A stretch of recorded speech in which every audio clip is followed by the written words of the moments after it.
High বন্ধুরা, welcome to my channel. আবারও চলে এসেছি তোমাদের সামনে নতুন একটি ব্লগ নিয়ে। তো আজকে কিন্তু তোমরা সবাই জানো আজকে দোল পূর্ণিমা। তো দোল উৎসবের জন্য তোমাদের সবাইকে শুভেচ্ছা ও প্রীতি ভালোবাসা। তো দেখো, প্রথমে আমাদের ঠাকুর ঘরে চলে এসেছি। তো রাধা মাধবকে আগে আমি একটু রং দিয়ে আবিরটা দিয়ে একটু সাজিয়ে দেবো, বলতে একটু গালে ওনাদেরকেও আবির দিয়ে দেবো। তো দেখো, পাশে আমার ছেলে আছে আর এদিকে আমি ঠাকুরের চরণে আমি একটু আবিরটা দিয়ে দিয়েছি। আর আমাদের ঘরে কিন্তু অনেক ঠাকুর, তো আমি সব ঠাকুরকেই একটু একটু করে আবির দিয়ে দেবো। তো আজকে দোল পূর্ণিমা আনন্দই লাগছে, কারণ আমরা একটু ঘুরতে যাব বাইরে।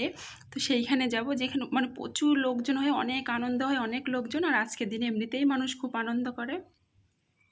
তো আমার ছেলে দেখো পাশে দাঁড়িয়ে আছে, ও শুধু ঘন ঘন কথা বলছে। এদিকে তেলের বোতলটা পড়ে গেছে, উঠিয়ে রাখছে, বলছে মা তুমি কি করছো? তো বলছি বাবু তুমি দেখো, দেখে যখন বড় হবে তুমিও এরকম করে আবির খেলবে। তো ফার্স্ট আমি ঠাকুরের চরণে একটু আবির দিয়ে নিলাম। আর আমার ছেলে কিন্তু অতিরিক্ত কথা বলছে, দেখতেই পাচ্ছ।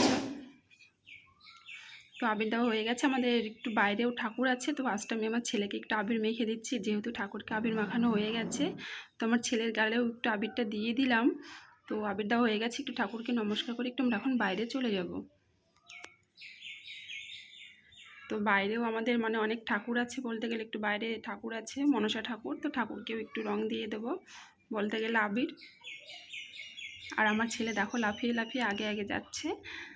আর এদিকে একটু তুলসী মন্দিরে আবির দিয়ে দেব। এদিকে দেখো একটু তুলসী মন্দিরে আবির দিয়ে দিয়েছি। আমার ছেলে দেওয়ার জন্য পাগল হয়ে যাচ্ছে, আবিরটা নিতে ভয় পাচ্ছে, আবার নিতে যাচ্ছে। আর এদিকে আমি রংটা, আমার আবিরটা দেওয়া হয়ে গেছে। তো হয়ে গেছে, দেখো আমি ছাদে চলে আসছি একটু ভিডিও শ্যুট করব, তার জন্য রিলস ভিডিও বানাবো কিছুটা। সেইখানে দেখো আমি আবির থালার মধ্যে খুব সুন্দর করে সাজিয়ে নিয়ে আসছি, কারণ দোল পূর্ণিমার উৎসবের জন্য আমার কিছু রিলস ভিডিও বানানো হয়নি। তো ভাবলাম একদিনেই হয়ে যাবে। তো দেখো আমি ছাদে চলে আসছি, কিছু রিলস ভিডিও বানিয়ে নেব। তো অনেক দিন ধরে ভাবছিলাম বানানোর জন্য, বানানো হয় না। তো বানিয়ে দেখো নিচে চলে এসেছি। এদিকে আমার বরমশাই গাড়িটা বের করে দিয়েছে, কারণ যারা যারা যাবে তারা বারবার করে শুধু ফোন করছে আর কি। ওরা একটু বাইরে আছে, বলতে গেলে একটু ওরা দূরে আছে, আর আমরা এখন বাড়ি থেকে বেরিয়ে যাব। এদিকে বাড়িতে কেউ নেই বলতে গেলে এখন আপাতত, সেই কারণে আমি গেটটা বন্ধ করে দিয়ে দেবো। আর গাড়িতে দেখো উঠে বসে গেছি, আর যাদের কথা ছিল তারাও কিন্তু গাড়ির মধ্যে উঠে বসে গেছে। আর এদিকে গাড়িতে গান চালিয়ে দিয়ে ওরা দেখো নিজেরাই ডান্স করছে গাড়ির মধ্যে। এদিকে গাড়ি থেকে নেমে গেছি, আর এদিকে কিন্তু রাস্তাতে আছি। আর এদিকে রাস্তাতেও কিন্তু অনেকটা ভিড় আছে। দেখো এদিকে শুধু বাইক আর বাইক, কি আর বলবো, রাস্তাতে তো এমনিতেও পা ফেলানো যায় না, এত লোকজন। আর আমরা যেখানে ঘুরতে গেছি তোমরা দেখেই বুঝতে পারছো, কি আর বলবো, অতিরিক্ত লোকজন খুবই। আর এখানে কিন্তু খুব ভালো সবাই এনজয় করে, খুব আনন্দ করে। আর দেখতেই পাচ্ছ সবার গায়ে শুধু আবির আর আবির। আর এদিকে আমি কি আর করব, আমাদের ফ্রেন্ডগুলো ওরাও হারিয়ে গেছে, ওদেরকে আমি খুঁজে পাচ্ছি না। দেখো এরকম করে আমি খুঁজে বেড়াচ্ছি যে কোথায় আছে। আর এদিকে পুরা লোকজন ডান্স করছে। আর আমার মনটাও ভালো নাই, ভালো নেই অবশ্য, তার মধ্যেও ভালো হয়ে গেল, কারণ এই দাদা ভাইগুলো সবাই কাদার মধ্যে দেখো কি নাচানাচি করছে, কি আর বলবো তোমাদেরকে। পাগলের মতন উন্মাদ হয়ে গেছে, এত আনন্দ ওদের মনে লেগেছে। আর এদিকে আমার ফ্রেন্ডদেরকে আমি খুঁজে পাচ্ছি না, শুধু আমি খুঁজেই যাচ্ছি কোথায় আছে ওরা। তো ওদের ডান্স দেখে আমারও ভালো লেগে গেল। তো এখানে কিছুটা সময় কাটিয়ে নিলাম। তারপর আমার ছেলে বায়না করেছে, মা আমি আইসক্রিম খাবো। তোর বাবু নিয়ে চলে গেছে আইসক্রিমের দোকানে।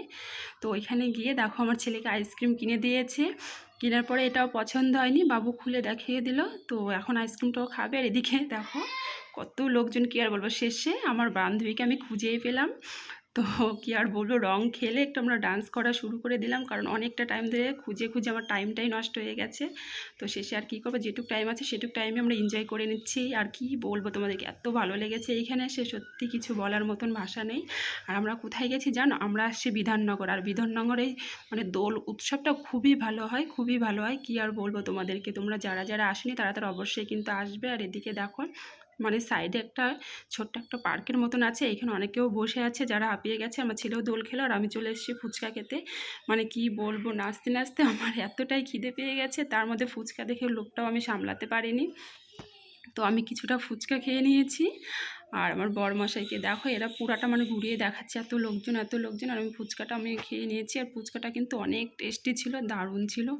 আর এদিকে দেখেই বুঝতে পারছো আমাকে একদম ভূতের মতন লাগছে। আর এদিকে চলে এসেছি বিরিয়ানির দোকানে, আমার ছেলে বিরিয়ানিটা খুবই পছন্দ করে। বিরিয়ানিটা কিনা হয়ে গেছে। ভিডিওটা যদি ভালো লেগে থাকে লাইক কমেন্ট শেয়ার করো, আর সাবস্ক্রাইব করতে ভুলো না।